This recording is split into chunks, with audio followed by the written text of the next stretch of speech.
Bien, vamos a un tema bien interesante. Los soplos al corazón en algunos casos son de un tipo inofensivo, por lo que se les llama soplo inocente. Esto no requiere un tratamiento o un cambio en el estilo de vida y puede ir desapareciendo durante la adultez. Pero en otras situaciones estos sí pueden ser una señal de una enfermedad cardíaca. Por lo tanto es importante reconocerlos en el momento correcto. Vamos a conversar de todo esto, particularmente en el caso de los niños. Estamos junto a la doctora Tatiana Leal, cardióloga de la Clínica Alemana, para profundizar. Doctora, bienvenida. Muchísimas gracias por estar con nosotros. Hola, buenos días, Carla. A ver, partamos diciendo en términos generales qué es un soplo al corazón para luego saber cuándo un soplo es inofensivo y cuándo un soplo realmente es una patología mayor. Bueno, Carla, en principio, ¿qué es un soplo? Siempre se pregunta y muchos niños dicen, o cuando consultan, yo tengo un soplo porque está el antecedente. Un soplo simplemente es lo que nosotros escuchamos con el estetoscopio, ¿ya? El aparato que nosotros usamos para ocultar el corazón, ¿ya? El soplo es un sonido que nosotros lo escuchamos en nuestro oído, ¿ya? Normalmente el corazón tiene un ritmo que es tut, tut, tut, tut, tut, tut. Un soplo nosotros lo escuchamos o tu, tu. Es un sonido. Eso es un soplo. Ya. ¿Cuándo un soplo es inocente? ¿Cuándo estamos diciendo, bueno, en realidad está esta condición, pero debería cesar? ¿Siempre en niños se dan estos soplos inocentes? No, también se pueden dar en adultos, pero bueno, en niños nosotros siempre hablamos, yo soy cardióloga de adultos, ¿ya? Pero en general los niños pueden tener soplos porque su corazón normalmente late a una frecuencia cardíaca mucho más rápido que lo habitual. Entonces, de repente, en una condición que nosotros llamamos un estado hiperdinámico, el corazón puede hacer un soplo, sonar cuando uno lo oculta, simplemente en una condición normal. Si el niño está, por ejemplo, con fiebre, si el niño está corriendo y está con taquicardia, con la frecuencia cardíaca muy acelerada, por ejemplo. ¿Siempre son esas las razones por las que se produce un soplo? No. Por ejemplo, un niño puede tener alguna enfermedad. Por ejemplo, puede tener una anemia. O sea, tiene menos glóbulos rojos, un hematocrito más bajo en la sangre. Y eso también puede generar que el corazón acelere su ritmo y también uno puede escuchar el soplo. En adultos también pueden haber soplos que son lo que nosotros llamamos funcionales o inofensivos, que no tienen una patología del punto de vista del corazón de base, o sea, una cardiopatía. ¿Ya? Por ejemplo, en una embarazada. Las embarazadas también tienen el corazón que late más rápido por el estado mismo del embarazo, produce también un estado de mayor frecuencia cardíaca y también se pueden escuchar soplos. Las personas que tienen problemas a la tiroides, por ejemplo, ya un hipertiroidismo también hace que el corazón ande más rápido, se acelere y puede escucharse un soplo que no necesariamente significa una cardiopatía. Ya, por lo que entiendo entonces un soplo se puede generar en cualquier momento de la vida, no necesariamente cuando uno es chico o no es algo que uno arrastre desde el punto de vista anatómico desde siempre. Exactamente, o sea, en los niños igual es frecuente porque como te digo, la frecuencia cardíaca es más rápida y las situaciones que se pueden dar, puede ser que los niños tengan lo que se llaman soplos funcionales, que uno los oculta, es un soplo generalmente pequeño, de baja intensidad.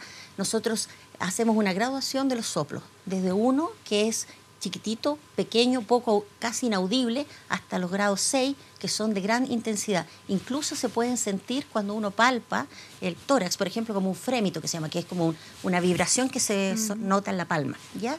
Entonces, esos son en general soplos patológicos. Los soplos inofensivos en general son soplos de muy baja intensidad. Ahora, ¿los soplos son fáciles de distinguir para los expertos? No sé, va una mamá con su hijo, revisan al hijo y usted escucha el soplo y ya puede más o menos saber si ese soplo es inofensivo o no. ¿O siempre va a tener que haber un examen que demuestre y compruebe si ese soplo es inofensivo o necesita un tratamiento?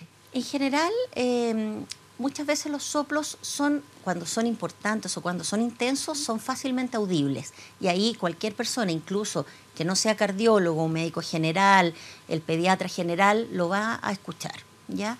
Pero a veces cuando los soplos son pequeñitos, puede ser que una persona no experta no lo escuche, no lo sienta. ¿Ya? Pasa inadvertido. Puede pasar inadvertido, exactamente. Ya, ahora si es inofensivo, si uno no lo trata, no pasa nada. En general, si no tiene una cardiopatía de base, no pasa nada. Ya, ¿cuándo un soplo es grave? ¿Cuando hay una cardiopatía de base? Exactamente. O sea, un ¿Y soplo. eso qué significa? Un soplo lo que traduce muchas veces es que algo está pasando, por ejemplo, nosotros el soplo lo escuchamos cuando la sangre está pasando, por ejemplo, a través de las válvulas del corazón o a través de un orificio en el corazón que no debiera existir en forma normal. Por ejemplo, El corazón tiene 4 cavidades, 2 aurículas, 2 ventrículos. En los niños una cardiopatía frecuente, por ejemplo, son las comunicaciones interventriculares, que es un orificio entre ambos ventrículos. Yeah. Entonces la sangre pasa de un ventrículo al otro y al pasar por este orificio que es pequeño genera un ruido. ¿Ya? Esos soplos en general son de intensidad mucho más importante. O a veces las válvulas del corazón también están más gruesas que lo normal o no funcionan correctamente y se produce también un soplo cuando la sangre pasa a través de las válvulas. Ahora, ¿ese tipo de situaciones por qué se da? ¿Es una predisposición genética? ¿Uno viene así como anatómicamente predispuesto a tener estos soplos? ¿O en la vida y en el curso normal se puede ir generando una situación así? No, en general estas son cardiopatías congénitas. ¿Eso qué quiere decir? Que el niño nace con esta cardiopatía muchas veces. ¿Ya? Por ejemplo, una de las cardiopatías más frecuentes es la válvula aórtica bicúspide, ¿ya? Que la válvula aórtica es la válvula que está a la salida del corazón, ¿ya? Normalmente tiene 3 velos. Y en estos casos tiene 2 velos y los velos a veces no son normales. Entonces cuando la sangre pasa a través de ellos genera un soplo, ¿ya? Entonces en esos casos evidentemente es un soplo de distinta intensidad y el pediatra, en el caso de los niños o después en los adultos, porque a veces puede ser que pasa mucho tiempo y nunca se pesquisó efectivamente o no se diagnosticó, y hay personas que pueden llegar a adultos y ahí se pesquisan soplos que eran de una cardiopatía congénita, o sea, que nacieron con este problema. Ahora, ¿qué riesgo supone eso? O no sé si hay algún tipo de manifestación, porque una cosa es que haya este soplo inofensivo y no se trate y no pase nada.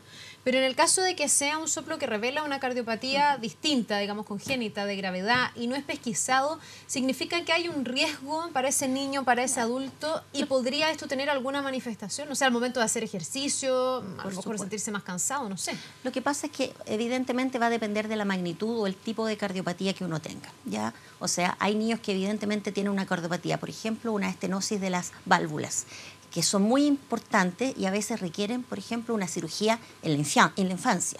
A veces no son de importancia desde niño, pero a medida que va pasando el tiempo, que el niño va creciendo, va aumentando, se van dañando estas válvulas que en forma no son normales. Entonces, con el correr del tiempo se van dañando las válvulas, se van engrosando, se van deformando y pueden ir generando y aumentando la magnitud del soplo, ¿ya? O la magnitud de la enfermedad, y puede empezar a dar síntomas y repercusión en el corazón. ¿Qué tipo de síntomas que a uno le permitiera sospechar? Por ejemplo, niños que de repente, en la etapa de la parte infantil, por ejemplo, de repente los niños que les aparece cianosis, por ejemplo, que se les pone moradito alrededor, por ejemplo, de la boca cuando lloran, por ejemplo. Estamos hablando de las guaguitas. Desde las guaguitas, claro. Ahora, muchas veces eso va a ser un soplo importante y eso se va a pesquisar con el examen del pediatra. Eso lo va a pesquisar en general. Cuando hay un soplo importante, el pediatra eso lo va a pesquisar. Por eso es muy importante el control del niño sano, ¿ya? A veces hay soplos o cardiopatías que no dan un soplo desde su inicio y a medida que va produciéndose una repercusión van apareciendo, por ejemplo, el corazón se va dilatando, van creciendo las cavidades, empieza a funcionar mal. Y ahí pueden aparecer distintos síntomas. El niño puede decir que se cansa, por ejemplo, cuando hace deporte, ¿ya? O que tiene palpitaciones, sensación de que el corazón le late rápido o le late irregular. O de repente, si hay algunas cardiopatías más importantes en que producen, por ejemplo, obstrucción a la salida de la sangre, de repente un niño puede tener un desmayo o un síncope que llamamos nosotros, que es una pérdida de conciencia cuando están haciendo ejercicio, por ejemplo. Ya. Ahora, me imagino que es más fácil pesquisar todo esto. Bueno, en el caso de los lactantes decíamos el control del niño sano y los pediatras debiesen pesquisarlo. En el caso de los niños también, porque uno los lleva regularmente por distintas razones al doctor. Es cuando ya uno es más adulto que a veces empieza como a bajarle el perfil, a aminorar, como que uno no quiere ir al doctor, etcétera. Ahí es más difícil de pesquisar y puede ser que uno pudiera tener un soplo y no tomarlo en cuenta, digamos, durante un tiempo. Por ejemplo, como te digo, hay niños que se les escuchó el soplo en la infancia y como le dijeron, no tiene importancia. A veces hay soplos que van a desaparecer, hay orificios que se cierran a medida que crece el niño. Entonces el soplo se deja de escuchar. Entonces, pero a veces no, esto no pasa. A veces la cardiopatía sigue su curso y el soplo sigue importante, pero el corazón tiene mucha tolerancia. Entonces puede ser que pase mucho tiempo sin la persona, el niño, el adolescente, tener un síntoma en relación a ello. Y los síntomas empiezan en forma más tardía. Y a veces la persona de repente nos llega a nosotros de adulto, ¿ya? ¿Sabe qué, doctora? Me estoy cansando, me falta el aire cuando estoy subiendo la escalera. Y uno va, lo examina y escucha un soplo. Y le dice, ¿y usted no se había escuchado esto? No, alguna vez me dijeron cuando niño que tenía algo, pero me dijeron que no tenía importancia. ¿Ya? Eso a veces puede pasar. O a veces hay cardiopatías que dejaron de controlarla, ¿ya? También lo vemos. Entonces ahí cuando empieza la repercusión, el corazón empieza a tener problemas, empieza a dar los síntomas. Y ahí es cuando el paciente en general tiende a consultar. Ya, tiende a consultar y ahí va a depender de la gravedad del soplo para ver qué tipo de medidas tomar. Desde el soplo inofensivo, que podría pasar solo y que no reviste mayor gravedad, hasta me imagino otros que requieren de una operación. ¿Los soplos se operan? Lo que pasa es que el soplo, insisto, es el sonido que nosotros... Exactamente, es el signo que nosotros escuchamos con el estetoscopio. De ahí uno tiene que hacer exámenes para, si es un soplo importante, ver qué es lo que causa ese soplo. Y en general, por ejemplo, nosotros hacemos un examen que se llama ecocardiograma, que permite ver la estructura del corazón, ver el funcionamiento de las válvulas, ver el tamaño y ahí ver la causa de ese soplo que uno escuchó. Ya, y dependiendo de la causa, hay causas que son realmente graves como para llegar a una operación. Claro. A veces tú encuentras una cardiopatía en grado leve y eso a medida tienes que seguir un control porque eso puede ir avanzando con los años y con el tiempo. Se puede hacer moderado, se puede hacer severo. Por ejemplo, los problemas de las válvulas del corazón, nosotros las diagnosticamos, las dividimos en leves, moderados o severos. En general, cuando ya la patología está en grado severo, se indica una cirugía. Muchas veces antes usamos medicamentos para aliviar los síntomas, pero cuando ya están en grado severo, muchas veces tenemos que indicar una cirugía. Y nunca pasa al revés, no pasa que a lo mejor, no sé, en la niñez se detecte un soplo de mediana gravedad, digamos, que no sea para operar, pero sí para tratar y que se trate y finalmente la condición que está generando el soplo se mejore. Mira, en general no. Por ejemplo, o sea, si es un soplo funcional, como te digo, puede ser que desaparezca absolutamente, pero no es una cardiopatía y eso desaparece y no se vuelve a escuchar. Ya, estamos hablando de estos soplos inofensivos. Exactamente. Ahora, por ejemplo, puede ser un niño que tenga lo que nosotros llamamos una estenosis de la válvula pulmonar. A lo mejor era una patología leve en la infancia y puede ser que a lo largo de la vida nunca cambie mucho su magnitud. El soplo siempre se va a escuchar, ¿ya? Toda su vida, no va a pasar y no necesita remedio si es una cosa leve, ¿ya? Pero uno lo va a escuchar siempre y cuando uno hace la ecografía va a encontrar, mide y dice, no, esta patología que tiene la válvula es de grado leve, no necesita un tratamiento, no necesita un medicamento, solamente un control y muchas veces, dependiendo del tipo de soplo, a veces requiere algunas precauciones. Buenos días. Buenos días. Bien, vamos a seguir. Estábamos conversando con la doctora Tatiana Leal, cardióloga de la Clínica Alemana, respecto de los soplos al corazón. Ya estábamos casi finalizando la entrevista, doctora, pero me quedaban algunas dudas y tuvimos que ir ahí al Palacio de la Moneda. Yo le estaba preguntando si había alguna predisposición de pronto para tener estos soplos, alguien que sea más vulnerable que otros, si hay factores genéticos, si hay factores, no sé, hereditarios que podrían aquí también influir. Evidentemente hay algunas patologías que se asocian a tener mayor posibilidad de una cardiopatía. Por ejemplo, algunos trastornos genéticos bien conocidos, por ejemplo, el síndrome de Down. Estos niños tienen un mayor porcentaje o posibilidad de tener una cardiopatía asociada. Hasta un 40-50% de los niños pueden llegar a tener una patología asociada, que puede ser leve hasta puede ser patologías más severas. Hay infecciones virales durante el embarazo, por ejemplo la rubiola. En el embarazo también es factible que la mamá pueda desarrollar un niño que tenga una cardiopatía. Evidentemente tóxicos, el alcohol, el cigarrillo durante el embarazo también pueden favorecer, o drogas de otro tipo pueden favorecer que aparezca una cardiopatía en un niño. Ya, ¿y factores hereditarios, doctora? Dentro de factores hereditarios hay algunas otras patologías, por ejemplo, hereditarias.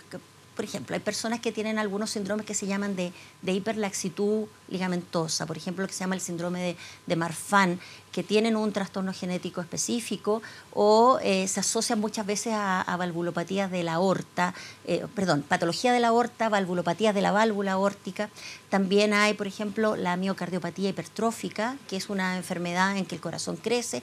También se producen una serie de alteraciones tanto de la válvula como del músculo cardíaco y esos tienen un factor genético importante. Bien, pues le queremos agradecer por ayudarnos a entender un poquitito más cuándo los soplos son inofensivos, cuándo muestran que hay otra patología de base y aquí, por supuesto, el chequear permanentemente y el rol del pediatra, el control del niño sano es fundamental para poder prevenir o para poder tratar como corresponda. Muchas gracias, doctora. Muchas gracias por la invitación. Igualmente.